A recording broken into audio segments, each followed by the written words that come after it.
Hello, everyone. This is Pina Brandy from PB Property. And if I'm reaching out and you're watching this video, is because I did this quick market update. And at the end of this video, there's going to be some of the opportunities that are currently in the market for either owner-occupiers or for investors. So if you're still in the market or you're interested, it's a very short video, and I hope I can add value to your property journey. And always remember, you can reach out directly to me, and I'm more than happy to give you more information. So I'm going to share with you the latest CoreLogic reports and what do they say and where the market is at the moment.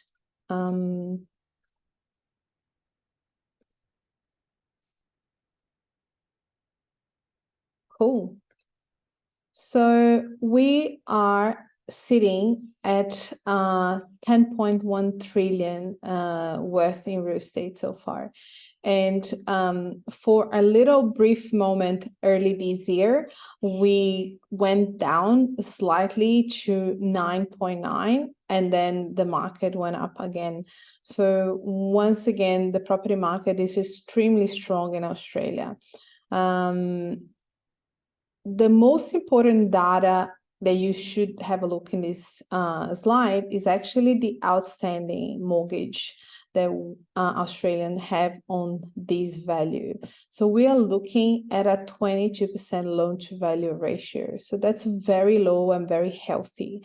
And this is why, like, if you think that 56% of the total Aussie household wealth is held into real estate, this is one more reason why the government will try and will do everything they possibly can not to break the property market. So for those out there that are waiting for a property crash so they can get into the market, just looking at this slide is not going to happen. So all you're doing is missing out on opportunities of not buying now because you're waiting for a better price.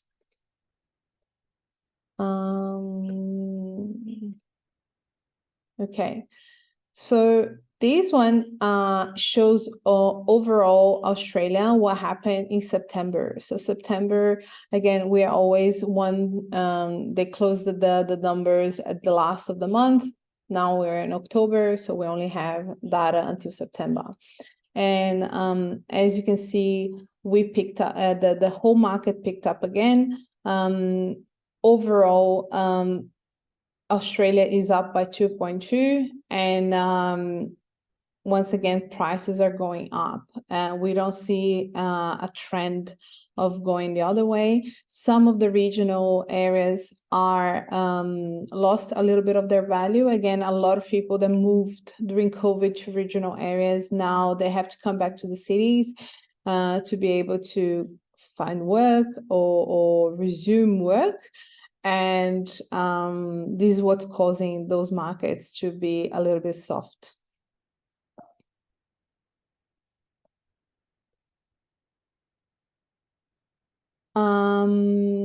Now the next one is, I find this to be a very important data that's about the new listings. So this talks about people putting their homes for sale in the market. And why is this important? Because usually when there is stress in the market, when there are people that can't afford it, when there's a crash in the market, people are going to put a lot of properties to sale because they can't afford the mortgages. And we are actually tracking -3% on the last 5 years. So actually there are lease properties at the moment in the market for sale that there were 5 years ago. And reason being, with the strong immigration happening, a lot of people need a place to live. And you have expats, you have people that come here with working visas that can afford to simply just buy a property. And that is putting strain into the property market, because as you probably saw, we're having a problem of supply, and there's an undersupply market. We have a lot of people coming to Australia, but not enough properties either to buy or to rent. So that's why we're seeing this. So this is not good for the people that are living here, but good for people that actually own property. Now, building approvals. These building approvals are, just so you understand, and this takes in consideration not only units, but houses and everything. So as you can see, we're tracking at the lowest ever. And what you need to remember that not everything that gets approved will get built. And why am I saying this? Because you probably heard on the news, since COVID, construction costs have increased a lot, and inflation has inflated prices of everything. So just like us, we're suffering every day with high energy bills, high fuel, prices of food are high. Builders are in the same situation. Everything is more expensive for them, and labor is expensive. We don't have enough labor. So to make a project feasible for them, it's costing them a lot much more money. So what happens is that people don't want to buy, don't want to pay that price, and this is why we're still in the position that we are, where the supply is extremely low and the demand is so high because people are not building. Now, this is something that it's really important that people don't realize, that people love to talk about oversupply of units, but again, as you can see here, we actually have very, very low numbers, and the newer apartments are actually costing even more money to build. And why is that? A lot of people are terrified of buying brand new. Now, I'm not saying that every single brand new property is good. What I'm trying to say is that the newer properties, especially the ones that started construction after 2020, they had to be built under new standards. And these new standards, new minimal standards, and these new minimal standards are actually much more expensive to build. So meaning that not only if you buy a newer property nowadays, you get a higher quality property, but it is more expensive to build anyway. Now, you would say, why wouldn't I just go and buy an older unit? Well, a lot of things that people don't realize, the advantage of an older unit is the location. You probably want to buy in a place and there's nothing new being built, so you go and buy an older unit. But the disadvantages of buying an older unit are that depending on the building you're buying into, that building haven't been maintained properly, and because people try to keep the strata low, they don't build up a sinking fund. So they don't have a sinking fund in place. So anything that happens after the 15-year mark, 20 years mark, a building needs constant maintenance and repair.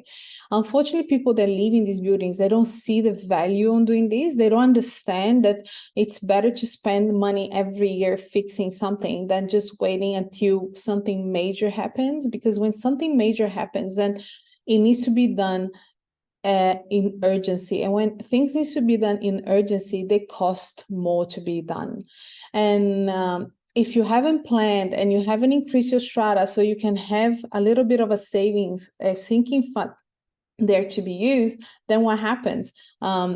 You end up with extra levies and everything. So that's why people hate buildings, but what they don't understand is like the management that is wrong. There's nothing wrong with the building. So when you buy into an older building, you need to make sure you really look into what has been done and how has been managed.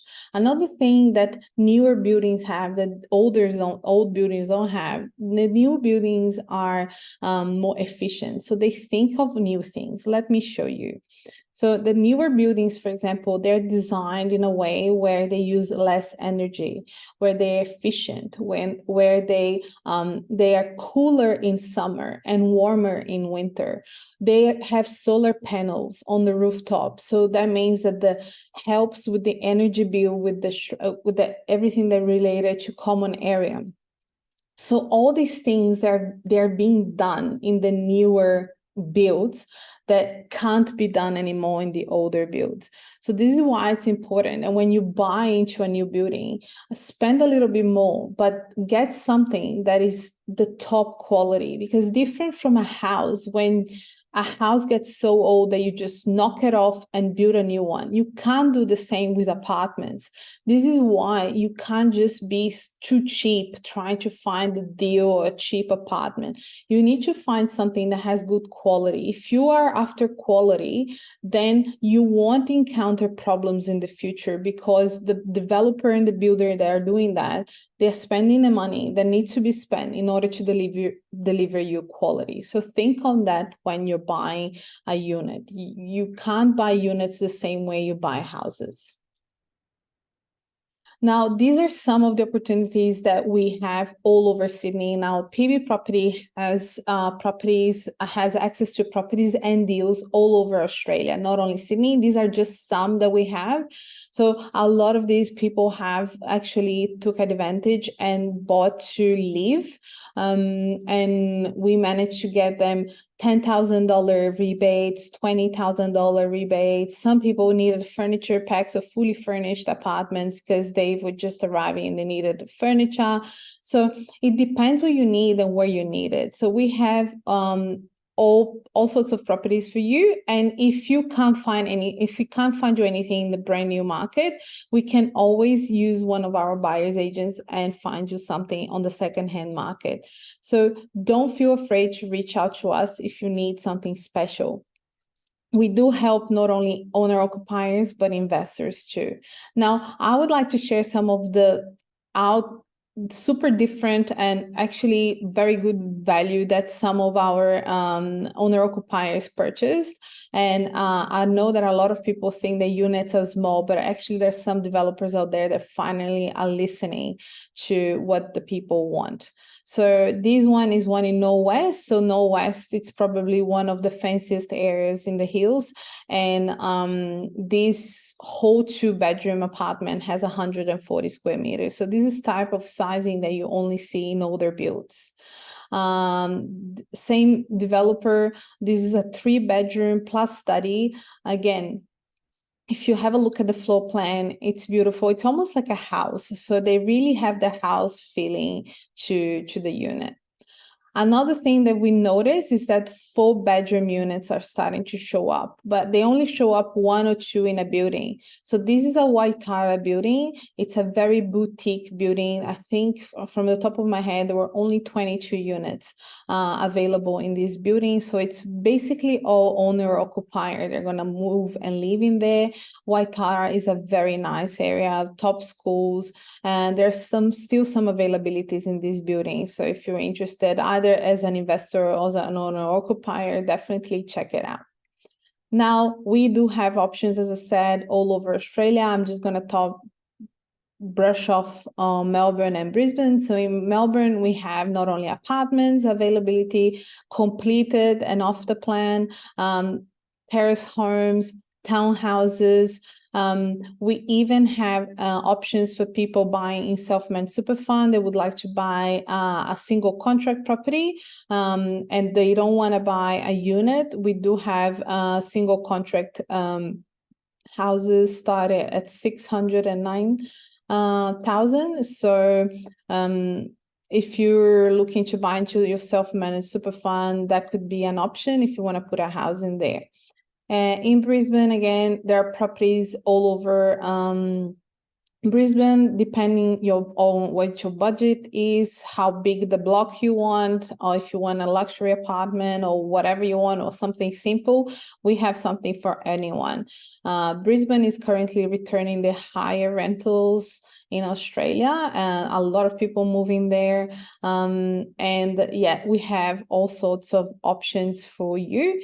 So I think one of the ones that I had a look and it's very special is the luxury townhouses in a gated community. These usually tend to attract a very different type of demographic and a very different type of tenants. So you find they'll pay higher hire rentals because they want to feel special, they want to feel safe, and this definitely gives you the resort vibe or type of thing in a very close location to Brisbane CBD. At this price point, it's very, very difficult to find nowadays. Again, I didn't want to bore you, so this is very short and sharp. We have all sorts of properties everywhere, and if you need a buyer agent to find you a specific property that returns specific number in a specific location, we can help you with that too. Just reach out. Make sure you follow me on Instagram, and talk to you soon.